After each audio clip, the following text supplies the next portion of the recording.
ইরানের পুনর্গঠিত ক্ষেপণাস্ত্র ভান্ডারের খবরে আমেরিকার উদ্বেগ বাড়ছে।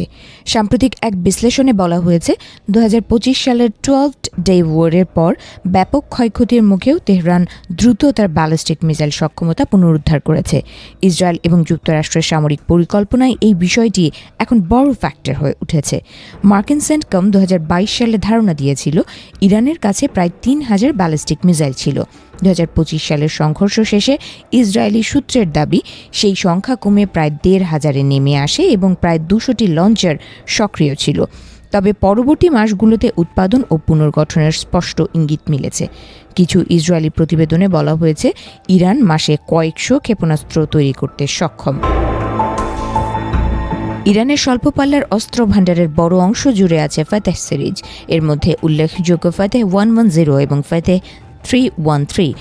এদের সহায়ক হিসেবে আছে 700 কিলোমিটার পাল্লার জুলফকার এবং 1000 কিলোমিটার পাল্লার দেসফুল। এই মিসাইলগুলো সলিড ফুয়েল চালিত এবং দ্রুত মোতায়েন সম্ভব। মাঝারি পাল্লায় ইরান ব্যবহার করে শাহাব 3 ভিত্তিক এমাদ ও গাদর মডেল, যাদের পাল্লা প্রায় 2000 কিলোমিটার। একই পরিসরে আছে 2 ধাপের সলিড ফুয়েল সাজ্জিল এবং ভারী ওয়ারহেড বহনে সক্ষম খোররামশার পরিবার। সর্বশেষ সংস্করণ খোররামশার 4, যা খেইবার নামেও পরিচিত। বিশ্লেষকদের মতে ইরান আনুষ্ঠানিকভাবে 2000 কিলোমিটার পাল্লার সীমা মানলেও প্রযুক্তিগতভাবে তা বাড়ানোর সুযোগ রয়েছে। সবচেয়ে বেশি আলোচনায় এসেছে ইরানের হাইপারসনিক মিসাইল। ইরান দাবি করে ফাত্তাহ 1 ও ফাত্তাহ 2 শব্দের গতির চেয়ে 13 থেকে 15 গুণ বেশি বেগে আঘাত হানতে পারে। তবে বহু সামরিক বিশ্লেষক এই দাবি নিয়ে সন্দিহান। তাদের মতে এগুলো মূলত প্রচলিত মাঝারি পাল্লার ব্যালিস্টিক মিসাইল, যেগুলো টার্মিনাল পর্যায়ে হাইপারসনিক গতিতে পৌঁছায়। 2024 সালের জানুয়ারিতে ইরান ইরাকের এরবিল ও সিরিয়ার ইদলিবে ব্যালিস্টিক হামলা চালায়। পরে পাকিস্তানের ভেতরেও সীমিত আঘাত হানে। ওই হামলায় খাইবার শেখান ও ফাতেহ পরিবারের ক্ষেপণাস্ত্র ব্যবহারের কথা উঠে আসে। একই বছরের এপ্রিল ও অক্টোবরে ইসরায়েলের দিকে ড্রোন ও মিসাইলের বড় সালভো ছোড়া হয়, যেগুলোর বেশিরভাগই ইসরায়েল ও তার মিত্ররা প্রতিহত করে।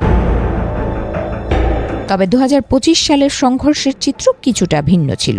ইসরায়েলের দাবি অনুযায়ী প্রায় 80% মিসাইল প্রতিহত করা হলেও যেগুলো লক্ষ্য ভেদ করতে সক্ষম হয় সেগুলো সামরিক ও অবকাঠামোগত লক্ষ্যবস্তুতে আঘাত হানে। কয়েকদিনের মাথায় ইরানের হামলার গতি কমে আসে। বিশ্লেষকদের একাংশ বলছে এতে হয় মজুদ ফুরিয়ে যাচ্ছিল, নয়তো লঞ্চার ধ্বংস হওয়ার প্রভাব পড়েছিল।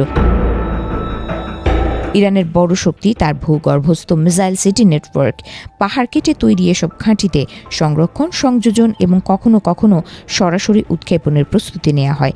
2025 সালে কিছু স্থাপনা লক্ষ্য করে হামলা হলেও অধিকাংশ অবকাঠামো টিকে ছিল বলে ধারণা করা হয়।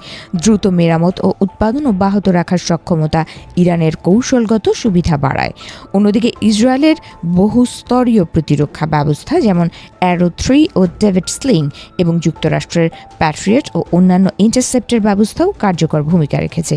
পাশাপাশি কাউন্টার টিইএল অভিযান ও গোয়েন্দা নজরদারি ইরানের মোবাইল লঞ্চার ধ্বংসে সহায়তা করেছে।